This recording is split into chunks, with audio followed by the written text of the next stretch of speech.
Welcome back to the Right Way Sports Network YouTube channel. I'm your host, Aidan Maher, and in today's video, I'm going to be breaking down one of the biggest boom or bust prospects in this year's draft, none other than Ziaire Williams. But before I begin that, make sure you guys go download the Right Way Sports Network mobile app, subscribe to our YouTube channel, follow us on all our social medias. We have content coming out daily. I can assure you, you don't want to miss out. But now, let's get into it.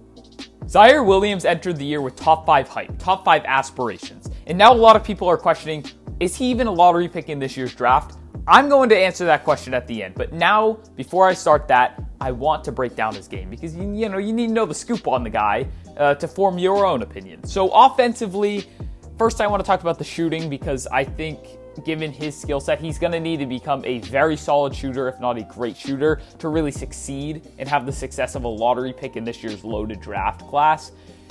And he shot 29% from 3 last year. However, all the indicators are there that he is going to get a lot better. His mechanics are really good. The degree of difficulty on his shots, I feel like, were pretty hard. He took a lot of shots off the dribble, step backs and whatnot. And it's actually funny because his numbers off the dribble are better than they are in the catch and shoot, which is a little concerning because catch and shoot should be easier, but take that how you want because it's like, okay, it's impressive. He's a solid off the dribble shooter, but the catch and shoot could get a little better. Granted, he didn't have as many attempts as a lot of prospects. He had the ball in his hands a lot. And the free throw number, nearly 80% from the charity stripe. That's a really nice number. So his shooting, as much as the 29% turns a lot of people off, you have to keep that in mind. And I also want to mention the context of the situation, which is extremely important with a prospect like Ziaire Williams. And I'm going to tell you it right now, and it's something to keep in mind as I talk about him as a prospect. Last season, he dealt with injuries. The team around him was not great at Stanford. Their practice facility was closed for a large majority of the season. And he dealt with a lot of family issues. So Ziaire Williams was somebody who struggled to get in a rhythm. Obviously with all that going on, who is going to get in a rhythm, right? Like the dude, I felt like without a lot of those factors, his shooting numbers are a lot better because he's creating separation. You see the shot looks nice and then it's just not going in the basket. I think that's why, because he was a little inconsistent and I just don't think he got the chance to, get in a rhythm. So I'm going to cut him some slack there. And again, keep that context of the situation in mind as I continue to break him down as a prospect. The next thing I like about his offensive game is the ball handling and the passing. He's a great ball handler. His turnovers, he does turn the ball over a little too much. I don't think it's all due to his ball handling. A lot of it's just due to his lack of strength. And, his passing could become a little more consistent.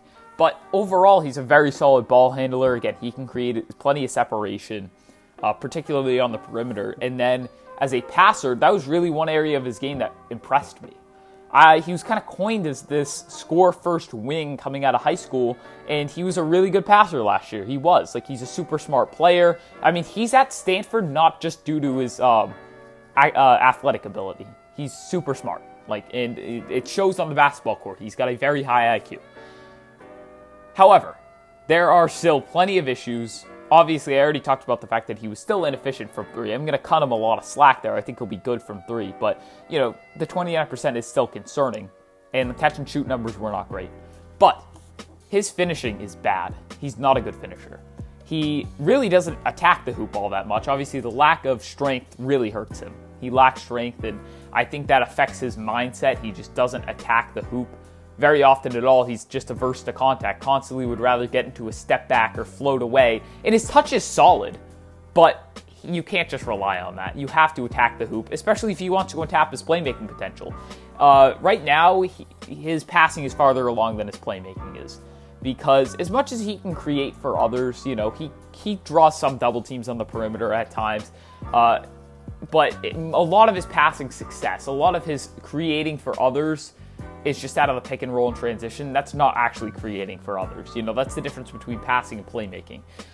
It's very hard to be a high-level playmaker without putting pressure on the rim. It's doable. You can be a solid playmaker, but it's going to be tough for him to untap that potential if he's hardly putting any, pressure on the rim, hardly ever attacking. So that's something he needs to get better at. His finishing was just over the 50% mark last season in terms of field goal percentage, which is just bad. And that number, it's not going to get any easier in the NBA. I mean, 55, what was it, 54%? That's bad in the NBA, that's bad in college. So he needs to get better there. That is a huge weakness of his.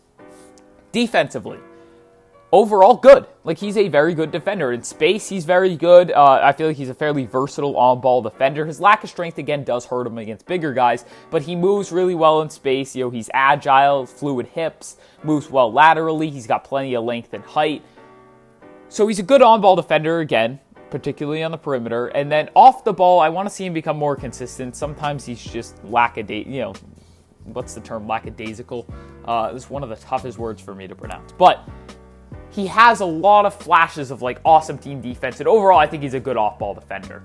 I'd like to see him become a little more consistent, but I think it's there. And he's, again, a very high IQ guy, but his lack of strength has hurt him, and I want to see his closeouts get better. His closeouts were ugly. That was one of my first notes on him as a player, I remember. So overall, you understand where I'm coming with at you with the boom or bust prospect. You'll watch the film and see it right away. It's like, oh, these intriguing flashes, and then it's like, oh, that wasn't great.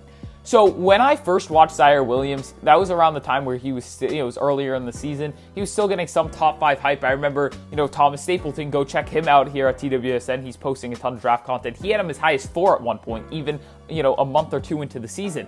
I was like, I'm just not seeing that top 5, top 10 prospect. I was like, this dude's probably going to end up as like a fringe lottery guy for me. And I stood with that for a while. I did, but I've become progressively higher on him as I've learned more about the context of the situation and I've really thought about it. And it's now to the point where I have him at 10 on my big board, which is actually higher than consensus.